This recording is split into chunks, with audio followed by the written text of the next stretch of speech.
ভুল বকছেন মথা প্রধান, হিসাব ভুল হচ্ছে। স্বঘোষিত প্রধানের লাভ লোকসানের হিসাবে ভুল ধরিয়ে দিলেন শাসক দলের ডাকসাইটে জনজাতি নেতৃত্ব রেবতী ত্রিপুরা। আজ প্রদেশ বিজেপি দপ্তরের সংবাদ মাধ্যমের সামনে বসে পরতে পরতে হিসাব বুঝিয়ে বললেন রেবতী ত্রিপুরা। দেখুন প্রাক্তন সাংসদের ব্যাখ্যা।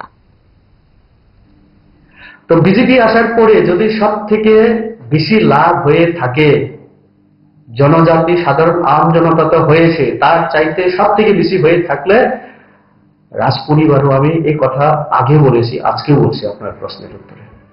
দেখুন, ওনার এখন আর এক ভুল, প্রীতিজি বিজেপি থেকেই তো এখন 5 বছরের জন্য সাংসদ হিসেবে কাজ করছেন। এই সুযোগও তো বিজেপির সঙ্গে আসার পরে বিজেপির সঙ্গে অ্যালায়েন্স করার পরে প্রদ্যুৎজি আজকে যে সমস্ত কথাবার্তা বা একটু উচ্চস্বরে কথা বলার যে সাহসটা, এটাও তো বিজেপির সঙ্গে আসার পরে। না হলে আমাদের এই কথা বলতে পারেন, আমি তো ডাইরেক্ট দিল্লির সঙ্গে কথা বলি। ওনার কি সাহস হয়েছে কোনোদিন, যতক্ষণ পর্যন্ত মনমোহন সিং ছিল? উনি তো সেই সময় কংগ্রেসেরই প্রদেশ প্রেসিডেন্ট ছিলেন।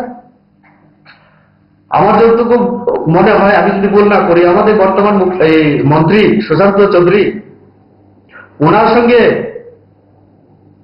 কংগ্রেসের যুব কংগ্রেসের প্রেসিডেন্সিয়াল ইলেকশনে উনি হেরেছেন। আজকে বিজেপির সঙ্গে আসার পরে বড় কথা বলার সাহস পেয়েছেন। তো কাজে সব থেকে বেশি লাভবান হয়ে থাকে রাজ পরিবার, জনজাতিদের তো লাভ হয়েছে।